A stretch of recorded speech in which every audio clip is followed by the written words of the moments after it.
하나님 감사합니다. 오늘도 복된 시간, 귀한 시간 허락해 주셔서 하나님의 진리를 깨달을 수 있는 귀한 도구를 우리의 손에 잡을 수 있도록 은혜 주신 것 감사합니다. 조나단 에드워즈의 신앙감령을 통해서 우리가 알고 있는 기독교의 참된 본질이 무엇이며 내가 가지고 있는 신앙의 본질이 무엇인가를 깨달을 수 있는 확실한 도구를 잡을 수 있도록 역사하여 주옵소서.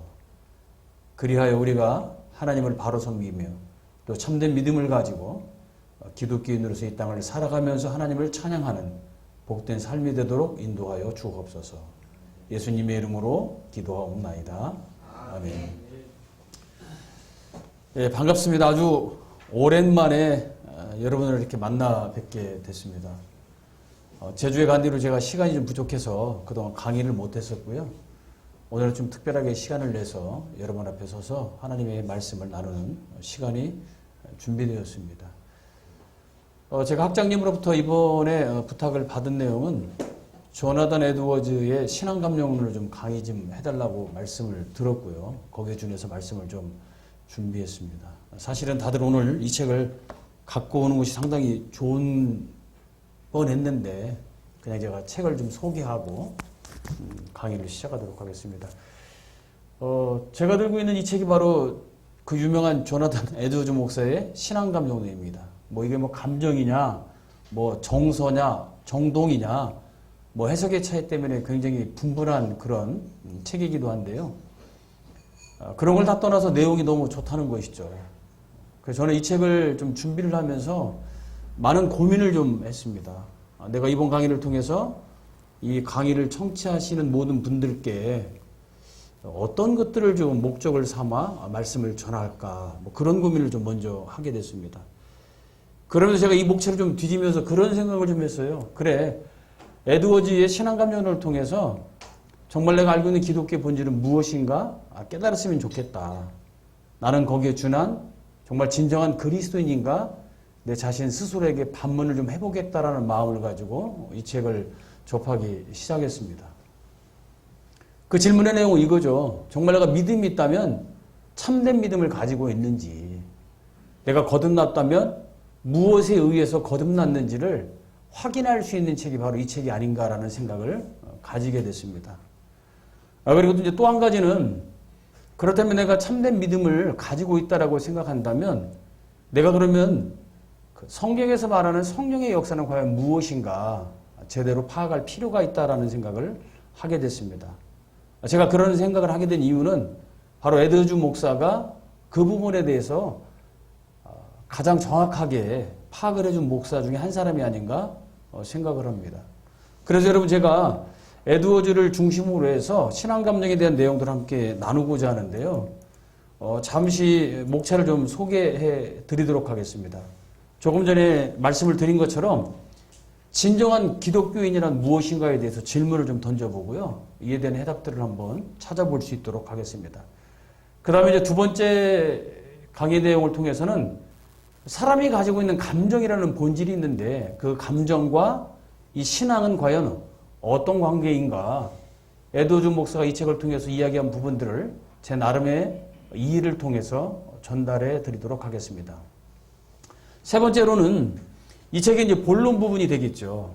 이 책은 뭐 서론, 본론, 뭐 이렇게 이제 크게 나눠볼 수 있는데요. 이 본론에서 첫 번째 다루는 부분이 뭐냐면 성령의 12가지 표지가 나타납니다. 다시 말하면 이 성령의 12가지 표지가 기록되어져 있는데 이 표지가 우리 구원에 있어서 우리가 가지고 있는 참된 믿음에 있어서 소극적인 표지라는 거예요. 소극적인 표지를 다른 말로 표현하면 중립적일 수도 있고요.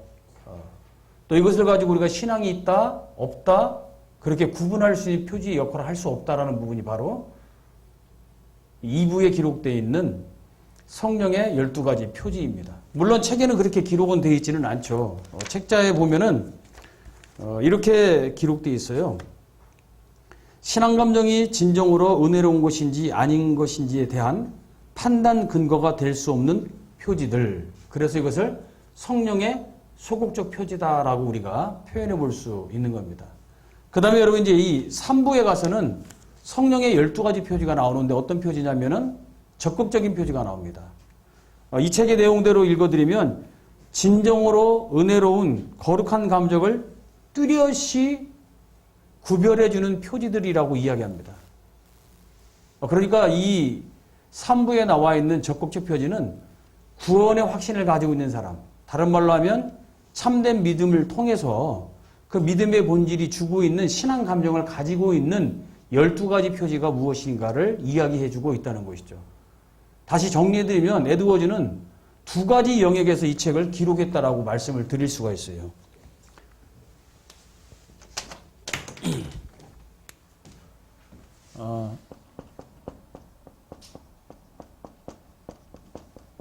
신앙 감정에는 2가지 영역이 있습니다. 하나는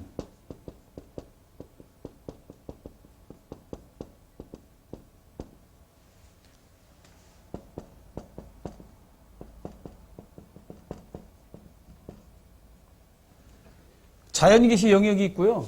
또 하나는 특별계시 영역입니다. 그럼 이 각각의 영역 속에서 누가 역사하시느냐? 바로 성령께서 역사하신다라고 여러분들이 이해하시면 됩니다. 그래서 하나의 표지, 자연계시 안에서 나타나는 그 영역 안에 나타나는 표지를 우리가 조금 전에 말씀드린 대로 소극적 표지다라고 이해할 수 있는 거예요.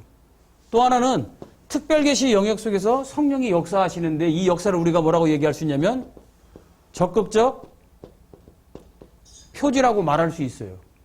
이걸 또 다른 말로 고쳐서 설명을 드린다면 성령이 자연계시 영역에서 역사하시는 소극적 표지를 성령의 외적 역사다라고 이야기할 수 있어요. 자, 성령께서 특별계시 영역을 통해서 활동하시고 나타나는 표지를 적극적 표지라고 이야기하는데 이 말을 다른 말로 표현하면 성령의 내적인 역사이다라고 표현할 수 있다는 것이죠. 다시 말하면 에드워즈 목사는 우리가 가지고 있는 이 신앙 감정에 대해서, 이 신앙의 정서에 대해서, 이 신앙의 정동에 대해서 성령의 역사를 가지고 일반 계시 영역 안에서 특별 계시 영역 안에서 다루고 있다는 것이 이 책의 주 포인트라고 말씀을 드릴 수가 있습니다. 그러니까 여러분, 우리가 늘 가지고 있는 질문들이 있잖아요. 조금 전에도 한 목사님이 그런 얘기를 하셨는데 순복음교회 또 여러 가지 교단이 있는데 잘 되는 교회가 있고 작은 교회도 있고 또는 교회를 다니지 않는 사람들은 특별한 기적을 체험하고 교회를 다니는 사람들 안에도 특별한 체험이 있다는 것이죠. 이걸 우리가 어떻게 바라볼 것이냐 이런 내용들을 지금 에드워즈 목사가 이야기하고 있다라고 여러분들이 보시면 됩니다. 그런데 이게 왜 중요한 책이 되냐면 사실 에드워즈 목사는 자기가 목회를 하면서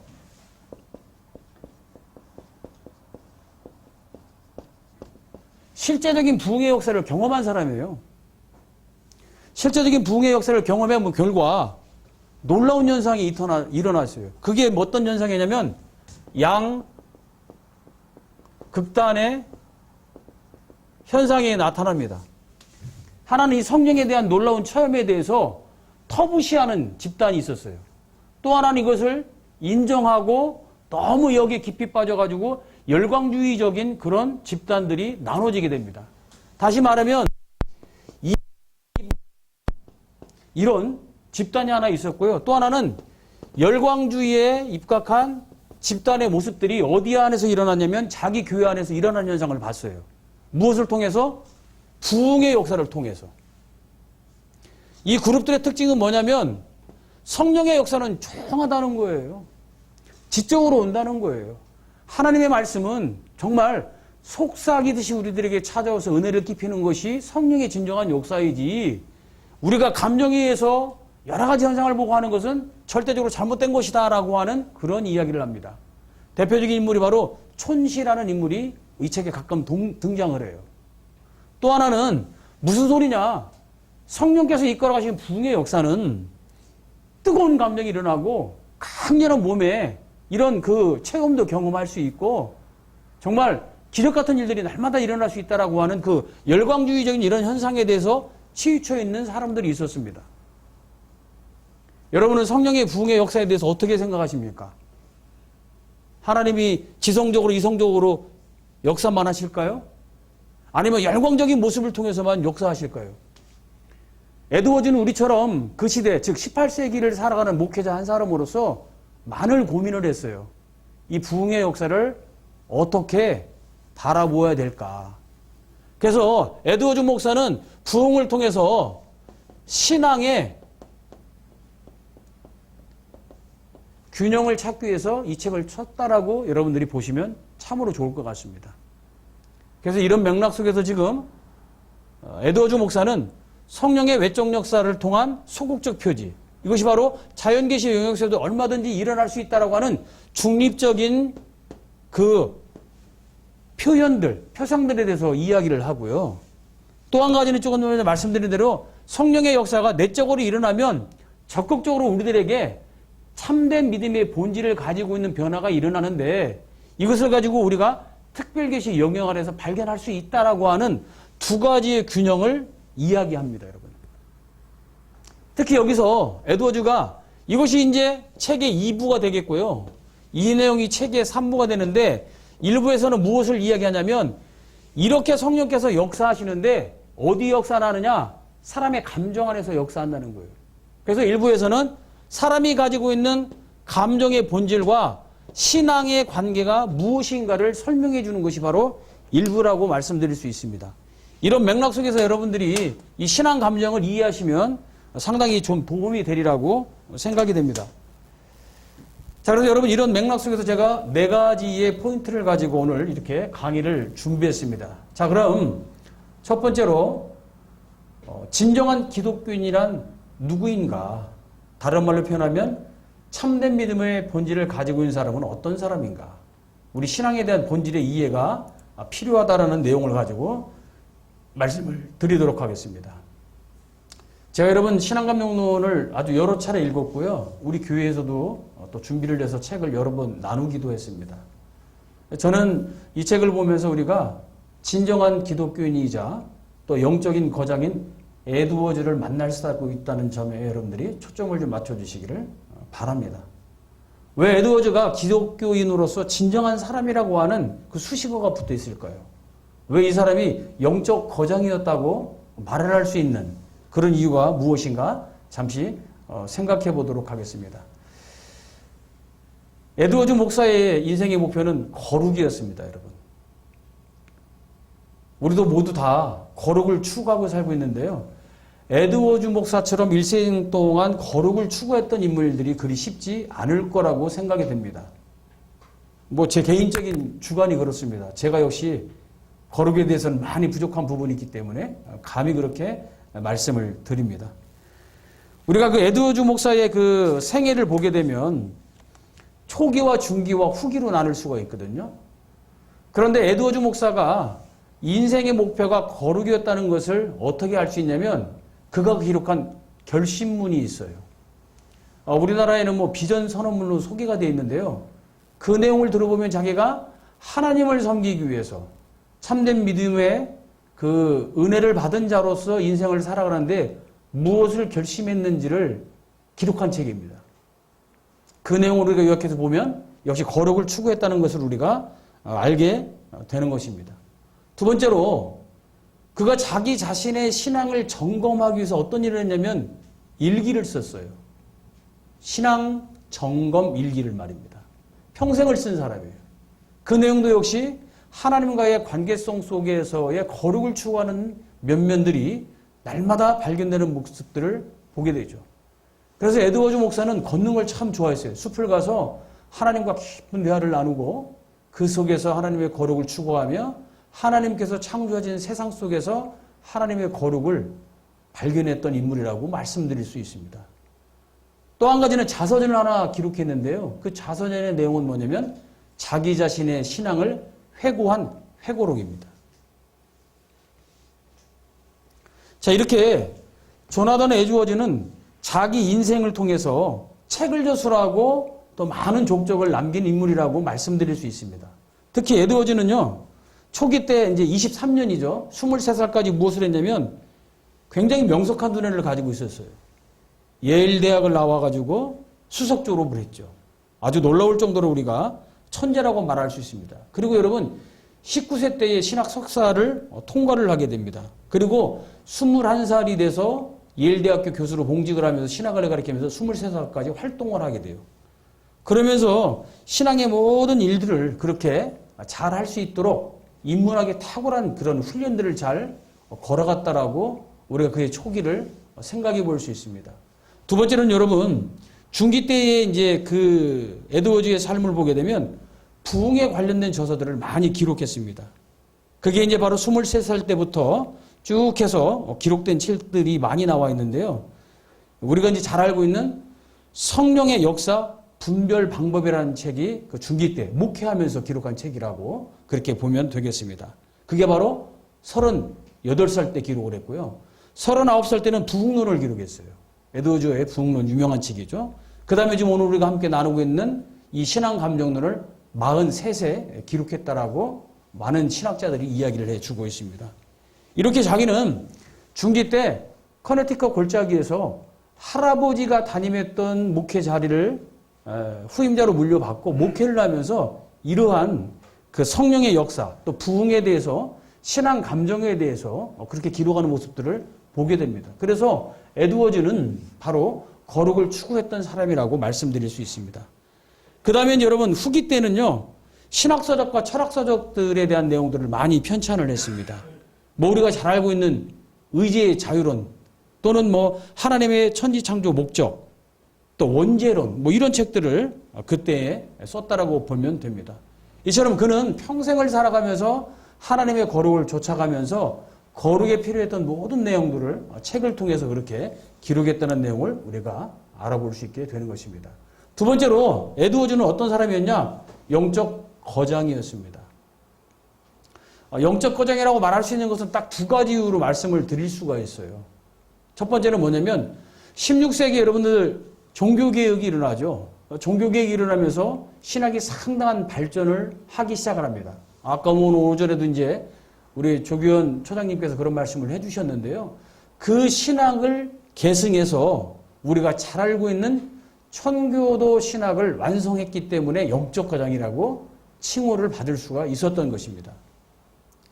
그 다음에 자기가 살던 그 시대 18세기에 부흥운동이 막 일어났는데 이 운동에 대해서 여러분들 이 부흥에 대해서 성경적으로 명확하게 해석해서 옹호한 인물이기 때문에 영적 거장이라고 말씀드릴 수 있습니다. 아까 조금 전에 말씀드렸던 중기 때의 부흥론이라든가 또 성령의 역사 분별 방법 이런 것들이 토대가 돼서 바로 신앙 감정이 나올 수가 있었기 때문에 바로 영적 거장의 반열에 오를 수 있다라고 말씀을 드릴 수가 있습니다. 또 한 가지 왜 에드워즈가 영적 거장이냐면 하나님에 대한 지식을 바탕으로 하나님을 진정으로 사랑했던 인물이었기 때문에 영적 거장이라고 말씀드릴 수 있습니다. 자, 그래서 여러분 우리는 이렇게 에드워즈를 통해서 그런 영향을 받고 이 책을 통해서 우리가 참된 기독인의 삶에 대한 거룩이 무엇인가 생각해 볼 수 있는 그런 여지를 가지고 있다라고 말씀드릴 수 있습니다. 자, 그렇다면 우리 자신은 진정한 기독인이 되기 위해서 어떤 방법을 가지고 살아가야 될까요? 저는 그래서 여러분들한테 이런 말씀을 드리고 싶습니다. 첫째로 에드워즈가 성화의 삶을 통해 거룩의 길을 하나님과 동행하면서 묵묵히 살아왔던 것처럼 우리도 그런 인생을 살아야 된다는 것이죠. 그게 다른 말로 신앙입니다. 신앙. 우리의 삶은 일반적인 삶이 아니라 신앙의 삶을 살아가는 것. 무엇을 위해서요? 성화의 삶을 위해서 살아가야 된다고 말씀드릴 수 있습니다.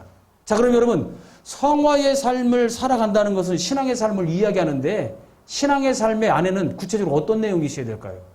성경을 연구하는 거예요, 여러분. 성경을 연구할 때 특히 무엇을 연구해야 되느냐? 성화론에 관련된 내용들을 우리가 공부할 필요가 있죠. 성화론을 열심히 공부하면 여러분 우리가 무엇을 알게 되냐면 성화의 원리를 찾게 돼요. 우리를 변화시키는 하나님의 역사를 경험할 수 있게 되는 것이죠.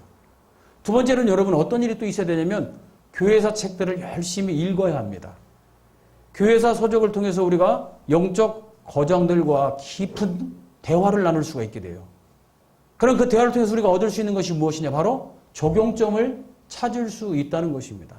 그러니까 여러분 우리가 역사신학이 필요한 이유는 다른 게 아니라 성경의 내용을 우리보다 더 열심을 가지고 연구했던 그분들이 신앙의 삶, 즉 성화를 위하여 어떻게 적용했는가를 바로 역사신학 서적을 통해서 만날 수 있다는 것이죠.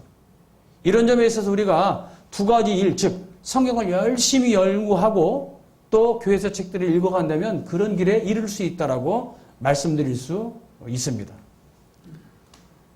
자, 그럼 여러분 또 중요한 포인트가 무엇이 있겠습니까?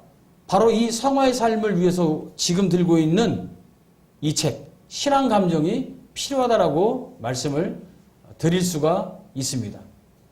자, 이 책이 중요한 이유는 다른 것이 아닙니다. 무엇 때문에 중요하냐면 저자는 지금 이 책을 통해서 우리들에게 한 가지 놀라운 일을 하고 있었어요. 평생의 투쟁이었습니다. 그게 뭐냐면 신앙이 아닌 것으로 환원시키려고 하는 그런 내용들이 18세기에 너무 많았어요. 여러분 우리가 18세기 하면 무엇이 먼저 생각납니까? 계몽주의가 생각나잖아요. 자, 아까 우리가 첫 시간에 기독교 2000년사를 대충 바라보니까 초대교회가 있었어요. 초대교회가 중요하게 했던 역할이 무엇입니까? 4대 신조를 만들어낸 거잖아요. 그렇죠? 아까 그래서 우리 조기원 장로님께서 말씀하실 때에 사도신경 말씀하셨잖아요. 니케아 신조라든가 아다나시우 신조라든가 칼케톤 신조 이런 것들이 초대교회를 통해서 만들어진 거예요. 그래서 삼위일체론과 기도론과 이런 모든 것들이 다 정립된 시기라고 말씀을 드릴 수가 있어요, 여러분. 그 내용을 품고 있는 것이 바로 우리가 뭐라고 얘기하냐? 기독교라고 하는 거예요. 이 네 개의 신조를 믿는 종교가 바로 기독교입니다. 여기서 하나도 어긋나게 버리면 우리가 기독교 안에 포함될 수가 없어요. 다시 말하면 로만 카톨릭도 이 안에 들어가기 때문에 우리가 기독교라고 부를 수 있게 되는 것이죠. 그러다가 여러분 이런 시대가 지나서 나중에 이제 중세가 돼서 교회가 썩기 시작을 하잖아요. 그래서 1517년에 종교개혁이 일어나게 되죠. 급기야는 로만 카톨릭과 이제 개신교가 나누어지는 그런 일들이 일어나기 시작을 하면서 우리가 얘기하는 5개의 솔라즈가 그것을 구분해주게 돼 있죠. 오직 성경, 오직 은혜, 오직 믿음, 오직 그리스도, 오직 하나님께 영광이라고 하는 5개의 파이브 솔라즈가 무슨 역할을 한다고요? 로만 카톨릭과 우리가 다름을 규정해주는 그런 말씀이 되는 것입니다. 그러면서 여러분 18세기가 되면서 계몽주의가 일어나기 시작을 하죠. 아까 첫 시간에 보니까 우리 교무처장님께서 장작 구루스의 고백록을 보셨다고 그러는데요. 그 고백록 때문에 사람들의 이 감정이 중요시 여기는 시대를 맞이해요. 그 앞서서는 르네 데카르트 때문에 사람의 이성이 중시 여기는 세상을 먼저 맞이하고 이성 시대가 막 지나가면서 이성 갖고 안 되니까 이제는 사람의 감정이 중요하다라고 생각을 하게 되기 시작합니다. 그 영향으로 우리가 알고 있는 심리학이 발달하기 시작하죠. 우리가 잘 알고 있는 심리학 철학자 누굽니까? 프로이트. 그 프로이트가 바로 이제는 이 사람의 최고의 행복을 느끼는 것은 성적인 문제다라고 하는 것까지 발전하게 되는 그런 시대를 우리가 맞이해서 오늘까지 이르게 된 것이죠. 그 어간에 누가 태어나냐면 바로 조나단 에드워즈가 18세기에 태어나서 그와 같은 문제를 해결하기 위해서 일을 합니다. 아까 표현대로 무엇입니까? 신앙이 아닌 것으로 환원시키는 그 환원주의에 앞서서 그런 일들을 막는 일을 했다는 것이죠.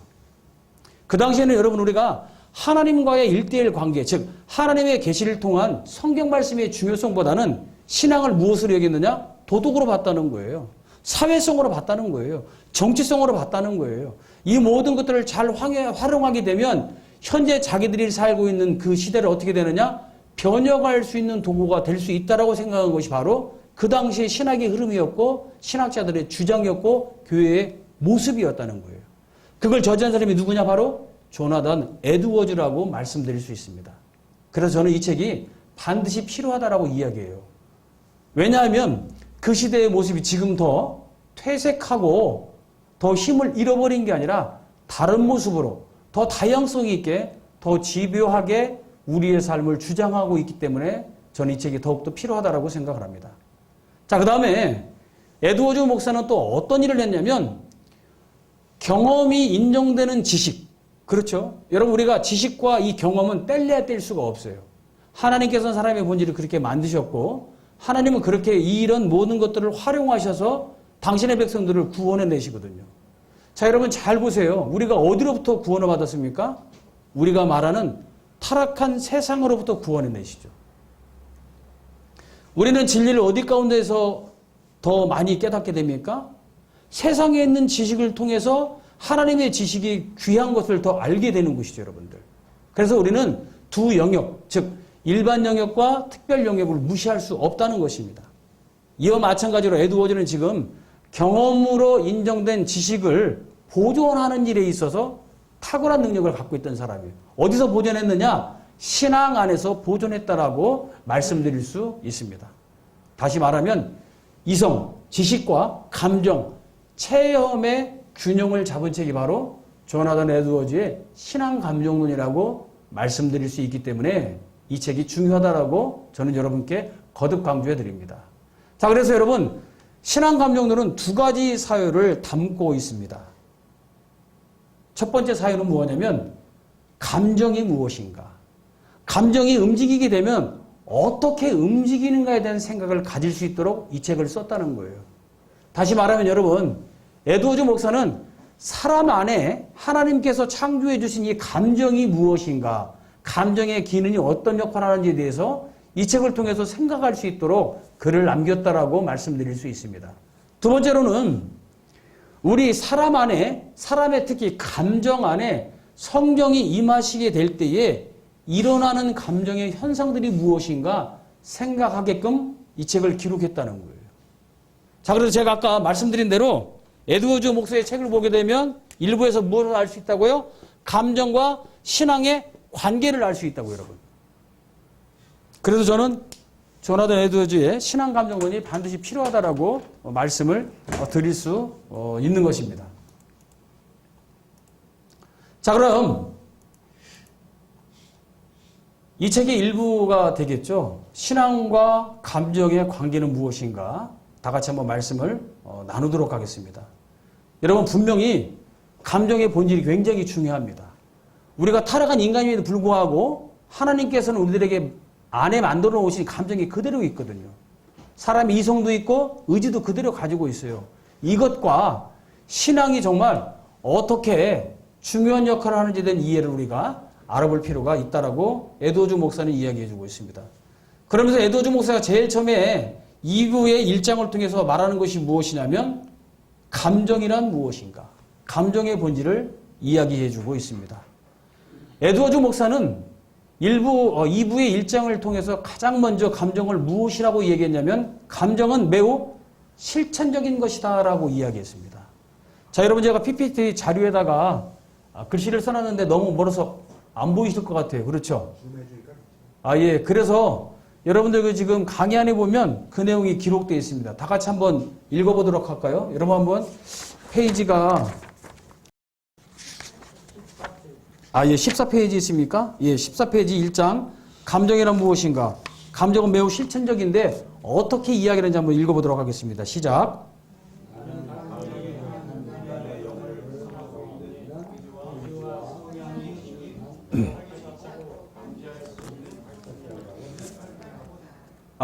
여기 보니까 감정이 어떻게 해요? 한 인간의 영혼을 구성하고 있는 의지, 성향이라고 이야기합니다. 여러분, 여기서 이해가 한 가지 필요해요. 어떤 이해가 필요하냐면 18세기에 사람의 인격을 바라보는 관점이 지금하고 다르다는 걸 우리가 먼저 깨달을 수 있어요.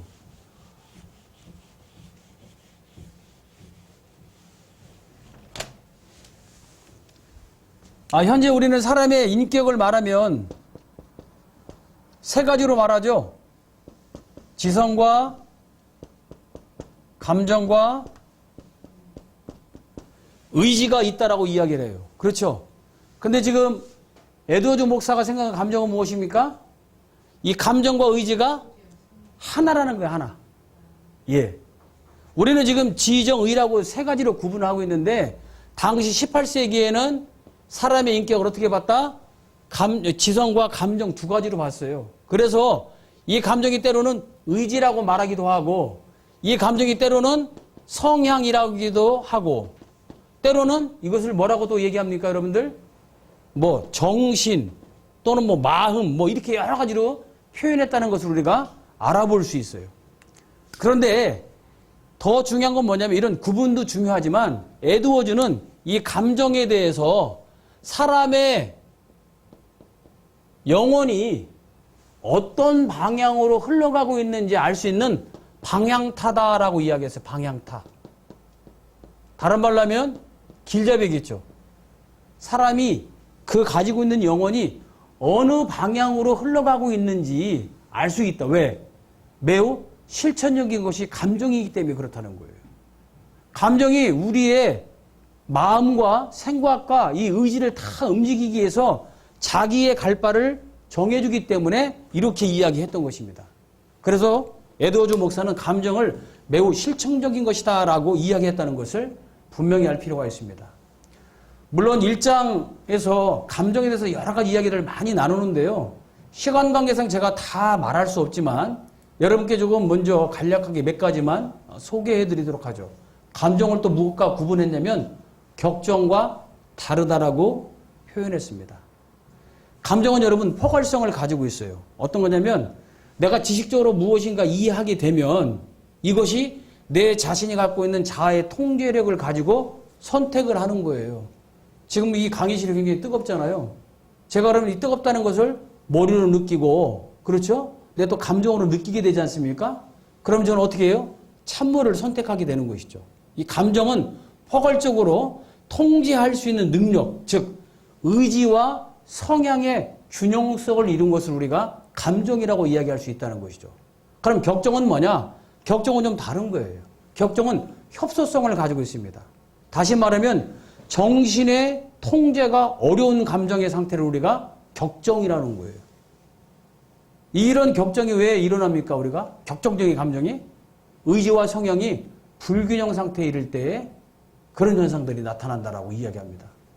벌써 여러분 이런 말 속에서 에드워즈 목사가 이 부흥에 대한 내용들을 성경적으로 해석하기 위하여 사람이 가지고 있는 본질에 대해서 얼마만큼 연구했는지를 우리가 느낄 수 있게 되는 거예요.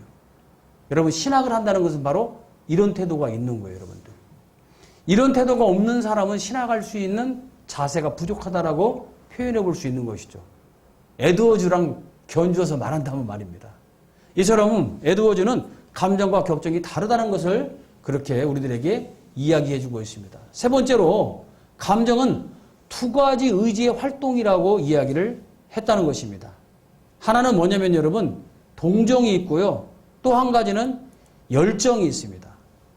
자, 열정이라는 의지는 뭐냐면 고통당하는 사람을 사랑하는 감정이 있고 그 고통을 슬퍼하는 공존의 감정이 있다는 거예요. 그게 뭐라고요? 동정심입니다.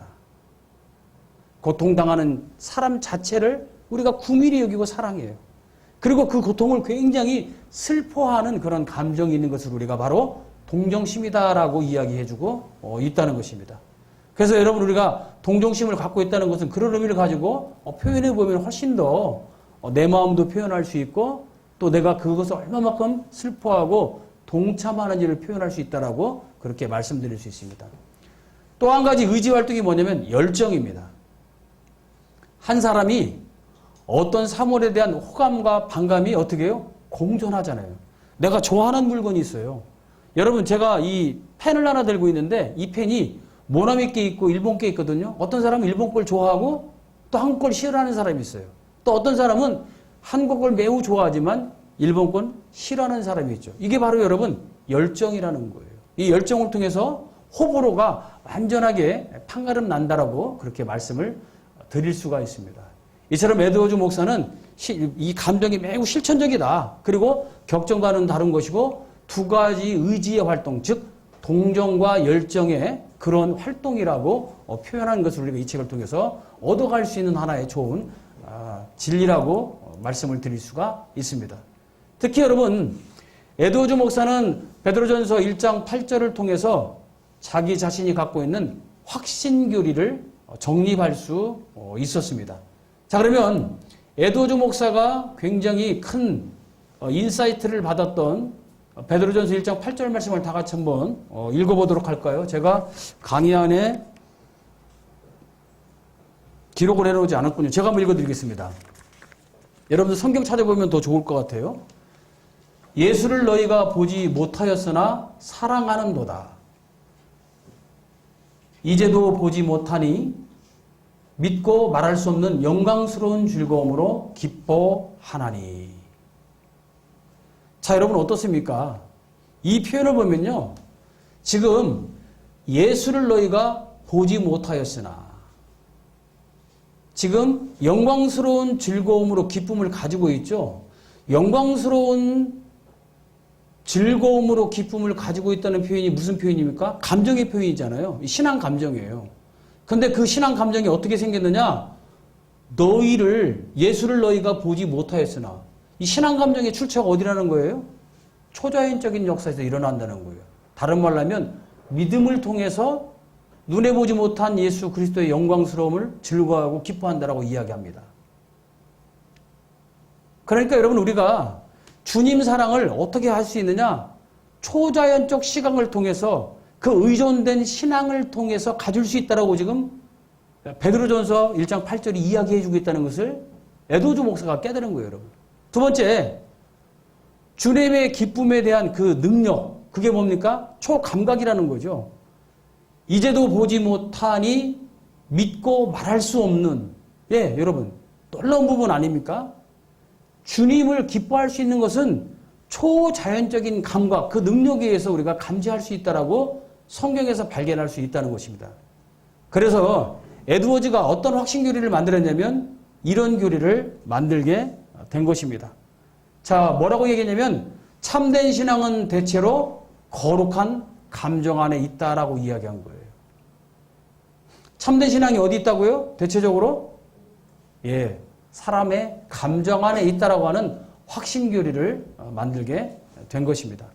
그래서 이렇게 에드워즈는 1부의 1장을 통해서 감정이 무엇인가 정의를 내려주고 바로 이제 2장을 통해서는 감정이 이 참된 신앙과 어떤 관계를 가지고 있는지 이야기해 주고 있어요. 그래서 에드워즈 목사는 뭐라고 하냐면 감정은 참된 신앙을 구성하는 아주 중요한 요소라고 이야기를 해줍니다. 그러면서 여러분 에드워즈는 목사였기 때문에 이런 내용들을 다 어디서 이야기를 하냐면 성경 안에서 그 말씀들을 찾아가지고 일일이 다 이야기를 해줍니다. 자, 그래서 여러분 에드워즈 목사가 이 장을 통해서 감정은 참된 신앙을 구성하는 중요한 요소다라는 것을 10가지로 요약을 해놨는데요. 제가 1번부터 10번까지 다 기록을 해놨습니다. 제가 첫 번째 거 읽어드리면서 설명을 좀 드리도록 할게요. 참된 신앙이 감정 안에 있음을 누구도 부인할 수 없다는 거예요. 왜냐하면 하나님이 원하시는 그 종교, 하나님이 기뻐 받으시는 그 예배가 다 감정 안에 있음을 가리키는 성경 규율들이 너무나 많다는 것이죠. 여러분 우리가 쉽게 생각할 때 여러분 시편을 보십시오. 다 하나님을 찬송하는 내용들이 기록되어 있죠. 그 내용들을 보면 어떻습니까? 다 감정의 표현이에요.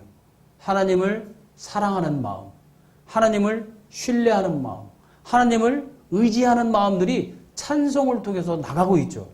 찬양을 한다는 것은 감정이 담겨 있는 것이잖아요. 그래서 그 어떤 누구도 참된 신앙이 감정 안에 있음을 부인할 수 없다라고 이야기해 줍니다. 두 번째로 하나님은 인간에게 감정을 주셨고 그 감정이 인간의 행동의 발원지로 삼으셨다는 것이 바로 이 에드워즈 목사의 주장입니다. 이것도 어디서 발견했을까요? 성경에서 발견한 거예요, 여러분. 그래서 감정의 본질이 인간의 본질입니다. 인간은 감정을 가지고 있기 때문에 감정의 동물이라고도 많이 표현하죠. 그런데 여러분, 그런가 감정도 어디에 있느냐? 참된 믿음 안에 있다라고 이야기해주고 있는 것이죠. 그러니까 여러분, 우리가 가지고 있는 감정이 구원을 받아서 거룩한 감정으로 변화를 받으면 그 안에 무엇이 담겨져 있느냐? 참된 믿음의 본질이 있다라고 말씀해주고 있는 것입니다. 그래서 여러분 우리가 신학의 중요성을 이런 데서 깨닫게 되는 거예요. 자, 그 다음에 세 번째로 믿음의 일들은 감정의 영향만큼 사람의 영혼을 사로잡는다는 것입니다. 여러분 사람이 믿음에 의해서 변화를 받았다고 하는 것은 믿음 때문에 우리의 감정이 이반되는 거예요. 감정의 변화 없이 절대 구원의 역사를 경험할 수 없게 되는 것입니다. 여러분 우리가 처음에 죄인으로 살다가 성령의 임재를 통해서 우리가 죄인임을 깨닫게 되면 가장 먼저 일어나는 현상이 무엇입니까? 눈물을 흘리잖아요. 통회하고 자복하는 회심의 역사가 일어나죠.